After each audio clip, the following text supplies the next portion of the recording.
రాజేశ్వరి, ఏంటి ఇక్కడికి వచ్చావు? నీతో మాట్లాడాలి. ఏంటి చెప్పు.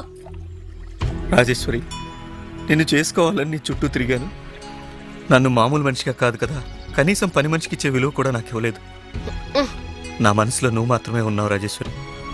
కానీ నీ మనసులో ఇంకెవరో ఉన్నట్టున్నారు. ఇన్నాళ్ళు నీ మీద ఆశలు పెంచుకుని నీ చుట్టూ తిరిగాను. అదెంత పెద్ద తప్పు ఇప్పుడు నాకు అర్థమైంది. అందుకే నేను తప్పుకుంటున్నాను రాజేశ్వరి. ఏంటి నువ్వు మాట్లాడేది? నేను చచ్చిపోతే ఈ ఊళ్ళో ఏడవడానికి నా కోసం చాలా మంది ఉన్నారు. అయ్యో, కానీ నువ్వు ఒక్క నీటి బొట్టు రాలిస్తే చాలు, నా ఆత్మ శాంతిస్తుంది. ఏంటి పిచ్చి పిచ్చిగా మాట్లాడుతున్నావు?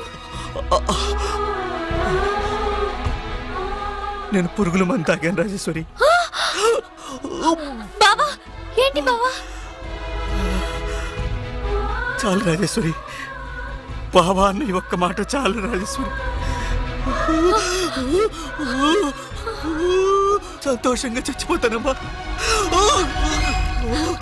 అయ్యో, ఎంత పని చేసావు బాబా?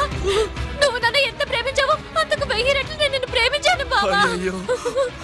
అయ్యో, ఈ విషయం ముందు తెలుసుంటే ఇంత పని జరిగేది కాదమ్మా. నువ్వు చేసే వెకిలి పనులు పెళ్లికి ముందే నీ చేతి మానిపించాలని నువ్వంటే ఇష్టం లేనట్టు నటించాను బావా. అయ్యో రాజేశ్వరి, లేదు బావా. అయ్యో, లేకుండా నేను బ్రతకలేను. మా బావని కాపాడండి. పురుగుల మందు తాగేశాడు. మా బావని కాపాడండి. అయ్యో, మా బావని కాపాడండి. అంతా అవుతుంది, అనవసరం నువ్వే కంగారు పడద్దు. గుల్లబాకి ఏం కాదు. ఏంటి నువ్వు అనేది? ఆయన వాళ్ళకని చూస్తే ఏదో అగాత్యం చేసుకున్నాడో తెలిసి ఖాళీ పురుమందు డబ్బాలో థమ్సప్ పోసిచ్చా. కరెక్టే, తాగేటప్పుడు పురుగుల మందేంటప్ప థమ్సప్లా ఉంది అనుకున్నా. అవును, నువ్వు మైక వచ్చినట్టు కళ్ళు తేలేసి నా ఒళ్ళో ఎలా పడ్డావు? అవును, ఎలా పడ్డాను? అదే నేను అడిగేది.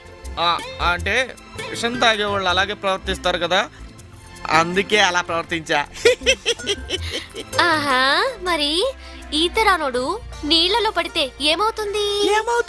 ఇలా ఓం ధ్రువంతే రాజా వరుణో ధ్రువం దేవో బృహస్పతిః ధ్రువంత ఇంద్రస్యాగ్నిశ్చ రాష్ట్రం ధారయతాన్ ధ్రువం. అమ్మయ్యా, ఇన్నాళ్ళు బుల్లెబ్బాయికి మేనమామని ఈ రోజు నుంచి మామని. నిశ్చితాంబులాలు అయిపోయాయి, ఇంకా నేను నిశ్చితంగా ఉంటాను. తాంబూలాలు అయిపోయాయి కదా, పదండి భోంచేద్దాం. పంతులు గారు, పనిలో పని ముహూర్తం కూడా పెట్టించేయండి. అయ్యా, మాఘశుద్ధ సప్తమి శుక్రవారం ఉదయం 7:23 అనగా వచ్చే నెల 23వ తేదీన బ్రహ్మాండమైన ముహూర్తం ఉందండి. ఇక లేవండి భోంచేద్దాం. పంతులు గారు, ఆ ముందు రోజే అమ్మవారి జాతర కదండి. పుణ్యం పురుషార్థం రెండు కలిసి వస్తాయి బాబాయ్. భలే చెప్పారు. లేవండి భోంచేద్దాం. అయితే ఈ ముహూర్తాన్నే ఖాయం చేసి లగ్నపత్రిక రాసేయమంటారా? ఇంకెందుకు ఆలస్యం, రాసేయండి.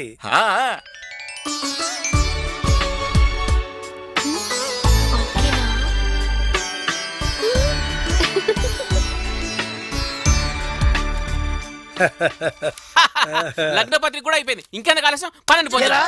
నీకు తిండి కూడా తప్ప వేరే గొడవ లేదా బాబాయ్? ఇలాంటి ఎలా పిలిచావు? నేను పిలవడం ఏంట్రా, నువ్వు పిలిచావు అనుకుంటున్నా. నిన్ను పిలిచాడు రా. బలాటోడన్న ఇట్లాంటి కార్యక్రమానికి నీలాంటి నాలోంటి పిలుస్తారా? మనకు మనంగా రావాలి, పదండి భోంచేద్దాం. నిన్ను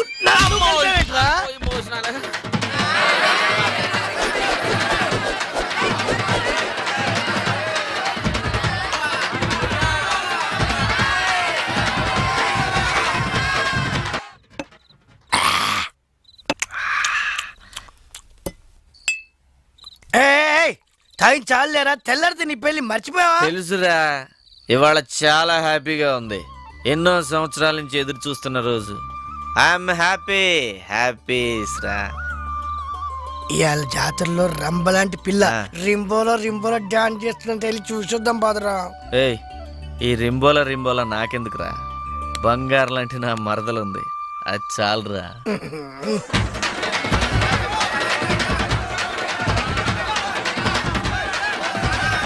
చూడండి, చూసి ఆనందించండి. రింబోలా చింతామణి డాన్స్ ప్రోగ్రామ్. ఆలోచించిన ఆశాభంగం, మంచి తరుణం మించిన దొరకదు.